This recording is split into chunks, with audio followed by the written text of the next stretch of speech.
네, 우리 건물주분들 중에서 이제 돈 있는 걸 가지고 우리 자식들한테 집을 사게 해줄 때 요즘 집이 너무 비싸잖아요. 그래서 이제 돈을 좀 지원해서 이제 집을 구입하도록 이렇게 하시는 분들이 꽤 많죠.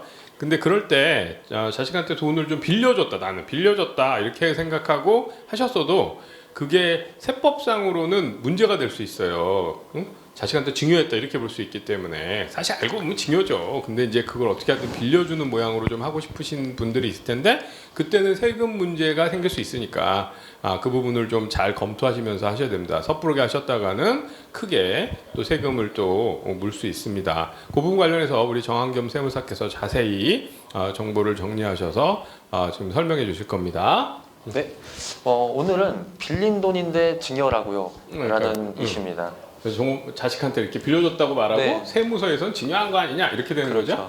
보통 자식한테 빌려주면 받을 생각 안 하고 그러니까요. 쓰잖아요. 근데 이제 애매하죠 사실. 이제 그럼 간단한 사례를 좀 보실 건데 얼마 전 상가 구입을 위해 부모님으로부터 6억 정도를 빌리고 2억 정도를 더 투자해서 8억짜리 상가를 구입을 하였습니다. 빌린 6억에 대해서 차용증을 작성했는데 부모님한테 차용증을 지금 네. 쓴 거죠 자식하고. 그래서 이거에 대해서도 증여세가 지금 나올 수 있나요? 라는 사례예요. 보시면요. 일단 사실관계는 이렇습니다. 보통 아버지와 아들이 허위 차용증으로 쓰고 금전을 대여합니다. 네, 일부 빌려준 것처럼. 그렇죠. 그럼 이걸 가지고 이제 뭐 투기적 아파트라든지 건물을 이제 구매를 합니다. 그리고 이거에 대한 자금 조달 계획서를 이제 보통 제출을 하죠.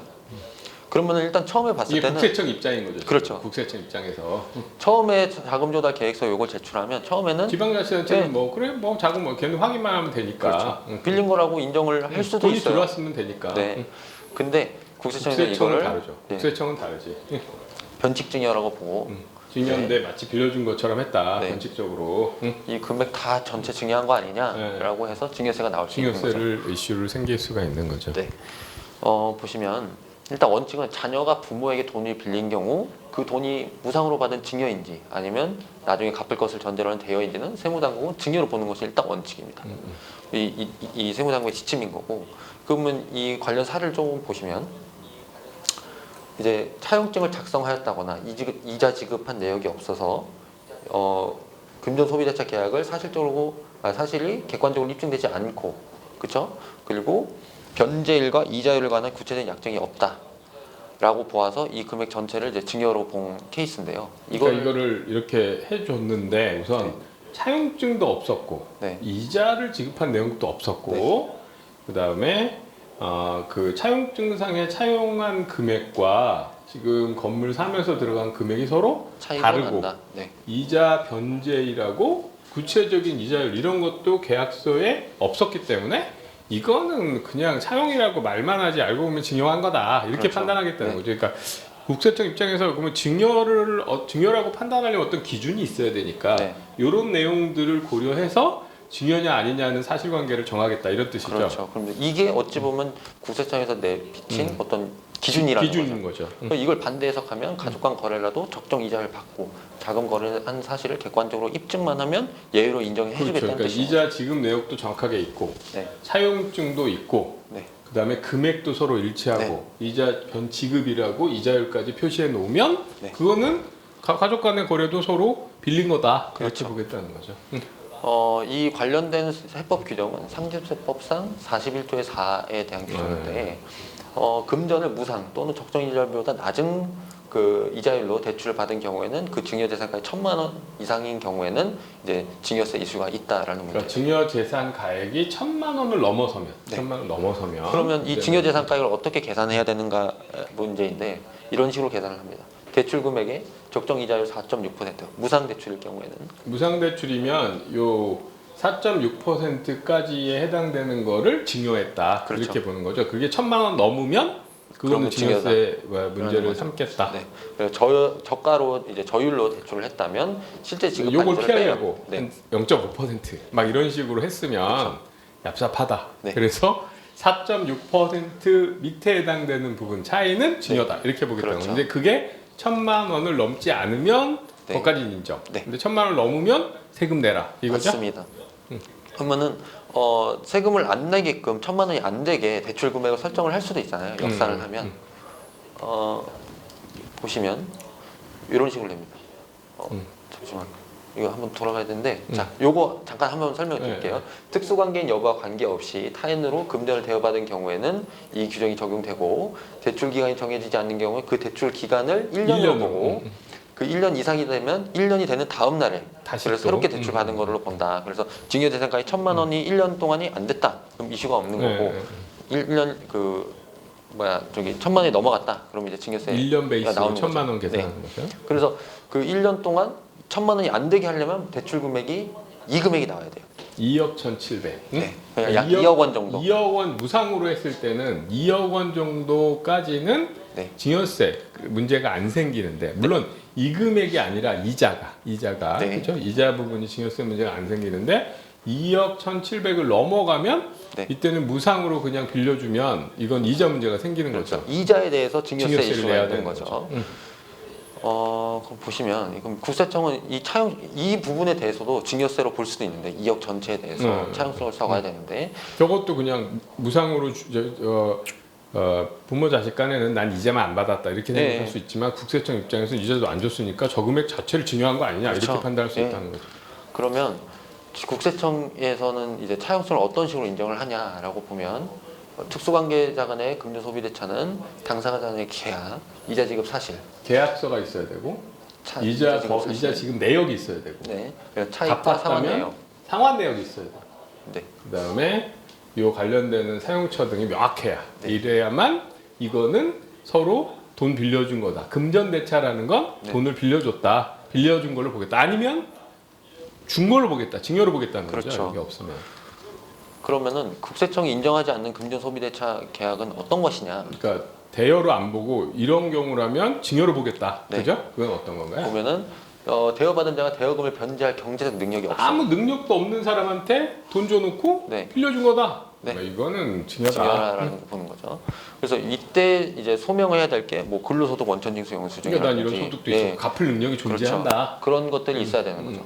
그리고 이자 지급 약정은 했지만 이자 지급 내역이 불규칙한 거. 계약서는 써놓고 거기에 통장 보니까 실제로 이자를 안 줬어. 네. 이러면 이거는 괜히 속이려고 만든 계약서다. 이렇게 되는 거죠. 그렇죠. 그리고 이자가 혹시라도 무이자거나 아무 이자 조건도 없고 상환 언제 시점도 갚아라 안 돼 이런 것도 없으면 이건 거의 준 거다. 응? 그렇죠. 그리고 그럼 이걸 반대로 얘기하면 변경 능력이 있어야 되고 이자를 약정했고 그때 제대로 줘야 되고 네. 그 다음에 그럼 이자는 있어야 되고 언제 갚아라까지를 넣어줘야 된다 이런 네. 얘기죠.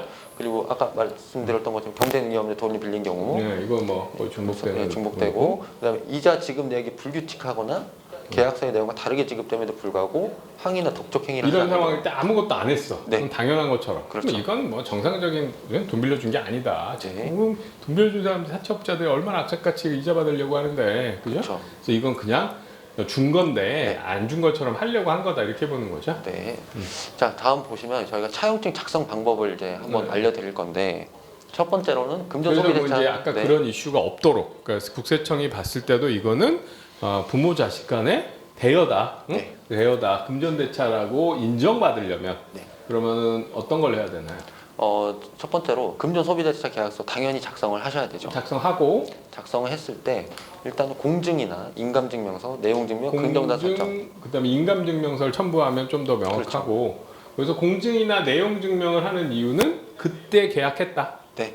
좀 더 명확하게 해주려는 거죠. 그리고 그래서 공증 같은 경우에는 이제 신뢰가 가장 높고 그리고 날짜 공증을 받지 않으면 이제 날짜가 지나게 의심할 여지가 있습니다. 그러니까 이때 그냥 조사받을 때 네. 바로 만들었다 이렇게 볼 수 있는데 공증받다면 그때 만든 거니까 그러니까요. 나중에 이제 세무조사를 하고 나면서 국세청이 과세를 했을 때도 무조건 세금을 내는 거 아니에요. 과세 내야 될 사람이 이건 아니다 싶으면 이제 소송으로 가는 거예요. 조세 소송을 할 수 있는데 소송을 하면 이제 판사들이 판단하는 거예요. 최종적으로는. 네. 근데 판사들이 판단할 때 이런 공증이 있으면 뭐냐 그때 계약한 거잖아 이렇게 되는 거니까 그걸 정확하게 갖고 있어야 되는 거죠. 그리고 인감증명서 아니면 내용증명 이런 것들이 이제 다 가지고 가장 있어요. 이것도 인감증명도 그 발행한 날짜가 있으니까 그 시점을 좀 더 정확하게 그때 계약한 거라는 그렇죠. 걸 보여주는 거죠. 내용증명도 마찬가지고. 그리고 근저당 설정을 하는 것도 가장 이건 더 완벽하죠. 명확한 거죠. 네. 근데 뭐 여기까지는 안 가더라도 이 정도만 해도 제일 정확하게 하면 여기까지 가는 거고 이 제일 안전한 거고. 네. 근데 분명한 건 그 시점에 계약서를 썼다라는 게 증빙으로 좀 남아 있어 줘야 안전하다. 맞습니다. 국세청의 판단을 뒤집을 수 있다. 혹시 증여라고 봤을 때도. 그래서 이런 식으로 일단 인증을 받고 그 두 번째 이제 차용증의 내용을 적을 때는 뭐 이런 식으로 이제 차용증을 작성을 합니다. 대표적인 사례입니다. 네. 아주 간단한 사례고요. 그리고 적정 이자율을 4.6%로 4.6% 주고받는 이자율을 4.6%로 맞춰 놓으셔야 문제가 안 생긴다. 그리고 실제로 이자 지급한 내역이 있으셔야 돼요. 이자를 매번 요 약정한 거를 정확하게 그때 줘야죠. 그리고 제일 여기서 더 정확한 거는 또 이자 소득 원천 징수까지 이거 하시면 원천 징수를 안 해버리면 이거 어떤 거냐면은 이제 자식이 받고 부모한테 이자를 줬으면 부모는 이자 소득이 생긴 거예요. 이자 소득이 생기면 이자 소득을 얻은 거는 얘는 종합소득세 신고를 해야 되기 때문에 이자를 주는 사람이 27.5% 원천 징수에 좀 복잡한 부분입니다. 그래서 이 부분은 이렇게 계약하실 때 우리 정한금을 세무사께 요청하시면은 정확하게 어떻게 되는지 절차도 해주시고 알려주시고 대행도 합니다. 그래서 그런 부분을 정확하게 해놓으시는 게 안전하다. 그래서 요 네 가지 원칙을 좀 지키시면 완벽한 차용증이 나오는 거죠. 그래서 이렇게 완벽하게 차용증을 해줘야 문제가 안 생기죠. 네. 그리고 사후 관리라는 게 있는데 끝날 때까지 끝난 게 아닙니다. 처음에는 차용증으로 인정을 받았더라도 계속 이자 지급 내역을 만들어야 되고 몇 년 후에 반드시 세무조사가 나오게 됩니다. 그래서 특히 이제 그렇죠. 아파트를 이제 이 주요 지역의 땅 기준으로 했다거나 아니면 아파트 사면서 돈 빌려줬다거나 이러면은 그럼 문제가 되는 거죠. 그렇죠. 근데 요번에는 아파트도 있었지만 요새 최근에는 건물 같은 것도 끝까지 조사를 합니다. 그래서 보시면 이미 변제한 이후에 조사가 나오는 경우가 있을 수 있고 변제하기 전에 조사가 나오는 경우가 있는데 이미 변제했다면 이건 빌린 돈으로 인정할 가능성이 높습니다. 그 관련된 사례인데 직계존비속간이라고 할지라도 금전 사용하고 추후 상환한 사실 객관적으로 명백히 입증되는 경우에는 금전 소비 대차로 인정한다라는 이제 얘기예요. 세무조사가 나왔을 때 이미 갚아버렸으면 중간에 이자 주고받는 게 약간 애매해도 어쨌든 갚았으니까 결과가 좋죠. 빌려줬다가 받았으니까 이건 시비 안 걸겠다. 근데 조사 나왔는데 아직 안 갚았다면 처음 할 때는 자금 대여로 인정하더라도 변제할 때까지 사후 관리를 하는데 그때 차입금에 기재된 이자, 원금. 그래서 중간에 만약에 조사 나왔는데 빌려는 줬고 변제는 안 받았으면 이후에도 계속 이게 제대로 되고 있는지 나중에 갚았는지 사후 관리를 하기 때문에 정확하게 이자 변제일에 이자도 주고 그 다음에 나중에 갚기도 해야 이게 증여로 문제가 안 생기고 이런 걸 지키지 않으면 아까 그 앞에 있던 소비대차로 인정받지 않는 부분에 해당되기 때문에 시비가 걸릴 수 있다는 거죠. 그렇죠. 이렇게 해서 저희가 컨텐츠를 조금 준비를 해봤고요. 그래서 지금 보시면 여러분이 이제 특히나 이제 이런 돈들은 이제 자식한테 뭔가 아파트를 사주든가 건물을 사주려고 할 때 그때 자금 모자란 거를 채워준다거나 아니면 그때 슬쩍 넣어서 증여하는 방식으로 좀 해결해보고 싶은 그런 마음이 다 생기죠. 근데 이제 당연히 그런 사람들이 많았기 때문에 거꾸로 세법도 거길 쫓아가서 이미 여러분보다 앞에 그 고민을 한 사람들이 있었던 거예요. 그래서 이미 한 거야. 그래서 시끄러워지니까 그거에 대해서 이렇게 세부적으로 규정을 많이 해놓은 거예요. 그래서 이 규정 안에서 여러분이 어떤 세금을 제일 줄일 수 있는 그런 답을 찾으셔야 되고 그래서 어느 정도 어떤 규정이 있는지 그래서 그나마 절세 방안이 뭔지는 좀 설명드렸지만 실제로 여러분의 입장에서 최적이냐는 케이스 바이 케이스예요. 그때그때 다를 수 있기 때문에 요거 검토해 보시고 여러분이 직접 플랜을 짜셔도 되고 좀 자신 없으시면 우리 정한겸 세무사께 연락 주시면은 보다 정확하게 여러분 입장에서 세금을 제일 적게 낼 수 있는 솔루션을 제공해 주실 겁니다. 네, 수고하셨습니다. 감사합니다.